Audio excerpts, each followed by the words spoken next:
Alright, I've got another one of those older Corvettes for y'all. This one here's got an ABS light, traction control, service vehicle soon message. So I scanned it. First thing I noticed was we had codes for every one of the oxygen sensors, and we also have no communication with the brake control module itself.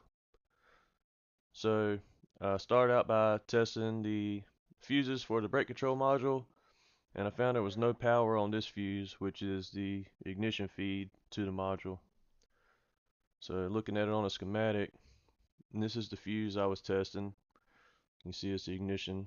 Uh, this is where it gets its power from on the ignition switch. So we had no power coming out of the switch itself, but if you follow the rest of that circuit, you see that that fuse, that circuit also feeds the oxygen sensor fuse, which is why we had all those other codes as well.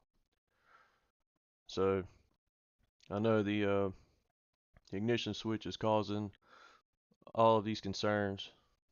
So here I'm going to remove the ignition switch from the vehicle.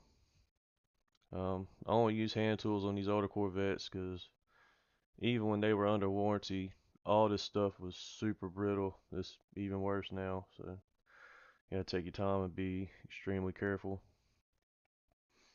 So I got the cylinder out here, um, and about to have the switch itself out. Here we go. So I'm gonna take the old switch apart, just take a look and see if I can figure out why it failed. And after taking the cover off and looking, it's hard to see on the camera, but the contacts were just dirty. It's probably just normal wear and tear over time. And you could probably clean these up and reinstall it, and not ever have another issue with it, or at least for a while. But we're going to get them a new switch. And sad to say, but the quality control on these new switches is terrible. I had a car about a year ago. I put one in for a no crank concern. Did good. Customer left with it. Next day, wouldn't crank again. Had it towed back. Re-diagnosed it. Found out it was the ignition switch. Figured I just got a bad part. Put another one in. We kept it for a couple of days, and same thing happened. Had a no crank again. So got the third switch and decided to take it apart. I looked around on some forums and found out that uh, there just isn't enough tension on these contacts right here.